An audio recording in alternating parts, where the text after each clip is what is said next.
Eso en cuanto a la cuestión del feminismo, pero no nos salgamos de la primera idea. Me interesa abordar la primera idea y después nos vamos a aterrizar en la cuestión del feminismo. Pero nos estamos yendo. Sandra, nada más para aterrizar esa idea, hablemos de revolución sexual y se da sobre todo en los 60 o tiene mayor impulso cuando se comienzan a cuestionar las prácticas conservadoras o tradicionalistas en cuanto a esta práctica. ¿Qué es lo que se pugna por igual? Pues romper con algunos viejos esquemas de la idea, ojo, estamos hablando de ese contexto, hablamos de estos escenarios, no estoy yo metiendo ideas ni quiero que las acate como tal, estamos debatiendo las nuevas. Vamos a hacer un disclaimer para que quede claro. Donde iban en contra de la idea de, por ejemplo, mantenerse vírgenes hasta el matrimonio. Muchos de los jóvenes querían experimentar y para eso pues trataron también de darle mayor difusión a los métodos anticonceptivos porque pues en este caso no buscaban tener una familia, solo experimentaban y entonces es cuando se empiezan a popularizar. También pugnan por una educación de tipo sexual para que las personas tengan acceso a esa información y también para que tengan una orientación correcta porque ustedes saben que las cuestiones que giran alrededor del sexo pues siempre están viciadas por comentarios de terceros que no forzosamente dominan el tema y entonces se generan prejuicios, se generan falsas ideas y pues esto influye en la vida cotidiana de los sexos. Entonces este tipo de libertades también como el decidir sobre el cuerpo de cada quien se comienzan a popularizar entre los jóvenes. Por eso es que las generaciones viejas los veían como libertinaje o como libertinos, pues porque distaban o en este caso pues discrepaban de lo que ellos estaban planteando como pues estos desafíos o estas necesidades de su generación. Desgraciadamente, cuando se entiende la idea de libertad sexual, pues nuevamente el hombre es el que acapara eso de la libertad sexual, porque el hombre es el que tiene la libertad de hacer lo que quiera, andar aquí y allá, pero la mujer no, porque a la mujer se le juzga o trata entonces de encaminársele a otro tipo de prácticas poco sanas. Y es ahí donde se retoma el concepto del feminismo, en esa segunda ola de los 60. Mencionaban ahí que nace en la Revolución Francesa, pero se nos olvida que desde el siglo de 1600 ya había textos escritos por mujeres donde cuestionaban el rol de la mujer en la sociedad, en el cual ellas cuestionaban por qué los hombres nacen libres y las mujeres nacen esclavas, por qué las mujeres tienen que tener esta carga de que a ellas les toca hacer todo lo que tiene que ver dentro del hogar y el hombre no.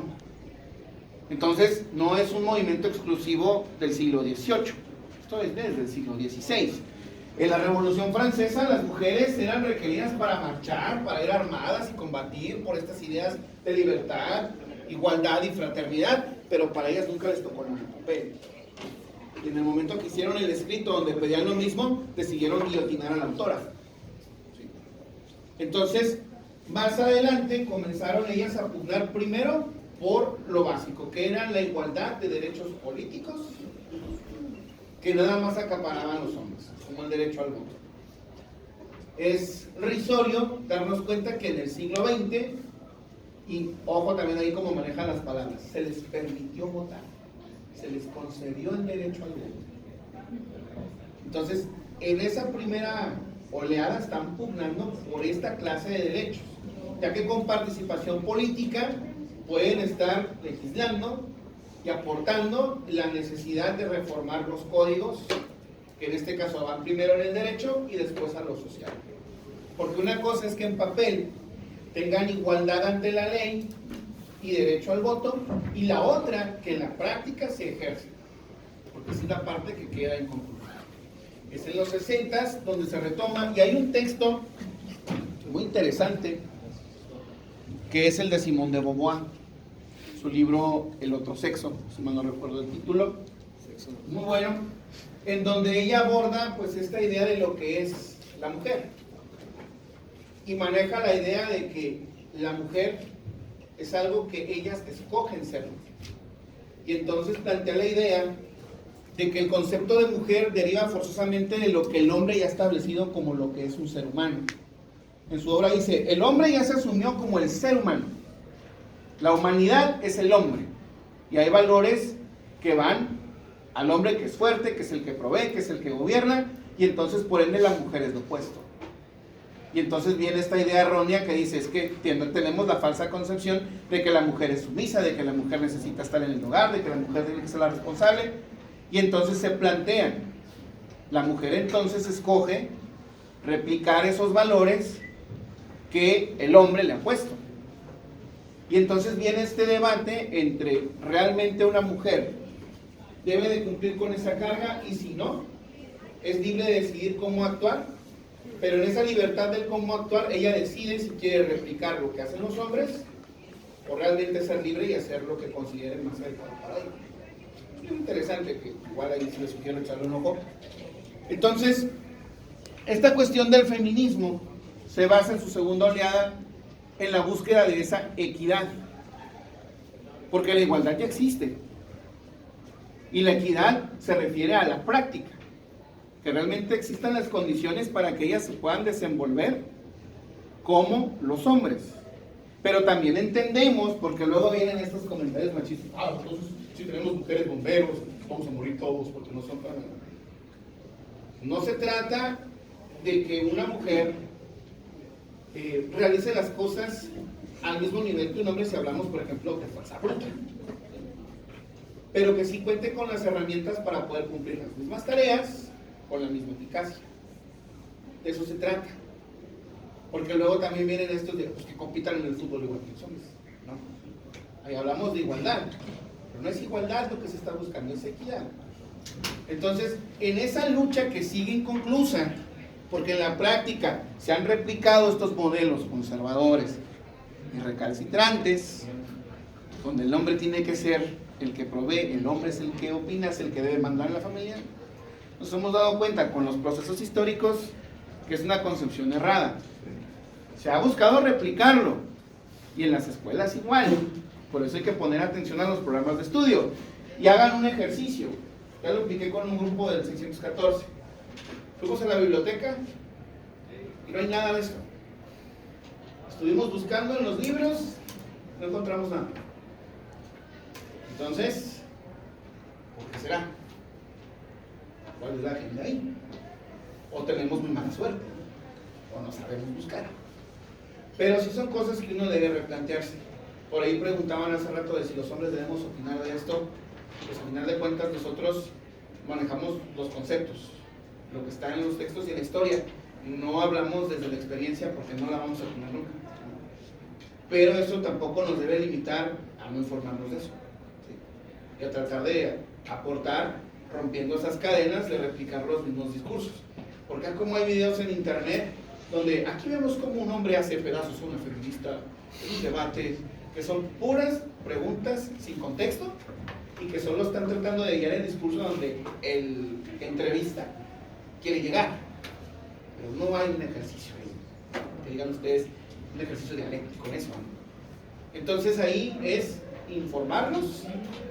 Por ahí preguntaba Tania sobre que la tercera ola, ¿cuáles son las ramificaciones? Bueno, pues en esa tercera ola el feminismo se hizo más diverso, ya no nada más era la mujer en sí, sino que ya hablaban en cuestiones de, corréjame, lo que tiene que ver con los movimientos también que incluyen a la transexualidad, la cuestión también que iba al lesbianismo específicamente. Entonces ya no nada más es la mujer comunidad, sino ya también hay otras ramificaciones que hay que entender también, ¿no? Porque igual tienen sus necesidades.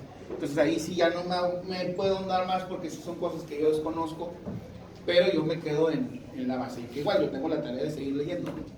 Pero les voy a dejar por ahí a ustedes en el Classroom, les voy a dejar un video para complementar esto que pues tratamos de abordar por aquí, para que le echen un ojo, y ya pues si hay algún comentario después, pues lo podemos retomar en clase. Sí. ¿Por qué cree que es el comentario de feministas las de antes? ¿A qué se refiere? Pues es que, no sé, por ejemplo, para darle valor a una marcha feminista de una comunidad, muchos hombres se meten a opinar y dicen, no, feministas eran las de antes. Si se refiere a que no cometían destrozos en las calles, entonces eso ni siquiera es un argumento. Esos comentarios son de grupos que en la mente son tan vulnerables que piensan que porque las cosas se implementen como deberían, ellos van a perder ciertos privilegios. Y les da tanto miedo que tratan de desacreditar con las cosas más absurdas posibles. Como si en la revolución no hubieran quemado haciendas, destruido edificios, bombardeado puentes, violado mujeres, asesinado niños. Porque si esas son las formas, entonces algo anda mal ahí, ¿no? Entonces es un comentario sin ningún tipo de base, nada más para desacreditar algo que a ellos les incomoda. Aparte, Porque creen que pierden algo, ¿no? se desconoce el término de iconoclasia y al no saberlo, quieren como opinar sobre él. Así es. Además recuerden que en el arte la idea es transmitir un mensaje. Y si estamos transmitiendo un mensaje de hartazgo, repudio y demás, una pinta sobre un monumento es arte. Pero, pues desde la comodidad de Twitter, pues cualquiera cree que es un elemento para desacreditarlo, ¿no? Entonces ahí es donde viene ese comentario. No, desacreditar. Yo tenía una duda. Como usted lleva obviamente más años viviendo. Hombre, gracias. Usted, a pesar de todo pues, movimiento que han hecho las mujeres y que han logrado bastante, usted en verdad ha visto un cambio en la sociedad con esta nueva equidad que hay hacia la mujer. O en verdad no. Hay, pero es muy lento. Sí existen condiciones y sí hay casos, pero son muy limitados, no como debieran. Ojo, tampoco se trata, porque luego se tiene esta falsa idea de que es que hay que cubrir una cuota, tantas mujeres por tantos hombres. Tampoco va por ahí, porque volvemos al principio de igualdad. La igualdad es una aberración, pero eso ya lo entenderán más adelante. El punto es que exista la libre oportunidad de que alguien esté en ese lugar por sus méritos y porque tiene los medios para llegar ahí. Le digo, sí he visto un cambio muy lento, pero lo hay. El pasado 8 de marzo, yo vi gente en las calles, yo vi aquí algunos mensajes, algunas hojas, y no nos vayamos tan lejos. Yo de aquí salí en 2006, no había nada de eso, olvídense. Es más, todavía recuerdo que en mi generación las compañeras se estaban manifestando porque les permitieran entrar pantalón en uniforme, porque solo se los permitían en invierno, y ahora ya es parte del uniforme corriente. A mí me tocó ver eso. Entonces, sí se ha dado un cambio, desgraciadamente es más lento de lo que yo quisiera, pero es porque hay mucha resistencia del otro lado, una resistencia que en el fondo pues, no tiene mucho sentido. Por eso nos toca a nosotros informarnos, reflexionarlo y desde su punto de vista apuntar lo necesario. No sé si alguien tiene alguna otra pregunta. Sí. ¿Usted cree que México es más machista que otros países? No, hay países más machistas. Tenemos el caso de Irán. Por ejemplo, Irán antes de los 70s era un país donde las mujeres tenían oportunidades, podían ocupar ciertas funciones en el trabajo. Vaya, vestían diferente, vestían como lo hacen cualquier mujer en otra parte del mundo. Pero después de los 70s entró un régimen apoyado por la Unión Soviética que trajo toda esta idea de aplicar la religión en la política, y entonces vino que la mujer tenía que taparse la cabeza, tenía que vestir con ciertas prendas que ellos manejaban, no podían ocupar ningún cargo, no podían opinar, y entonces las cosas se mantienen como ahora, porque el gobierno lo ha dejado así. ¿Usted cree que tenga que ver mucho la religión en temas de machismo? Sí, ahí es donde nace el discurso machista. Sí. Pero si la comparamos con otras religiones, bueno, hablemos de las religiones occidentales, porque hay otras religiones donde eso no entra. Por ejemplo, en la religión prehispánica hay un principio de dualidad, pero eso no existe, ¿no? Bueno, lo dejamos hasta ahí. Nos vemos el miércoles. Les voy a mandar el texto del muro de Berlín para que le echen un ojo. Que tengan bonito día.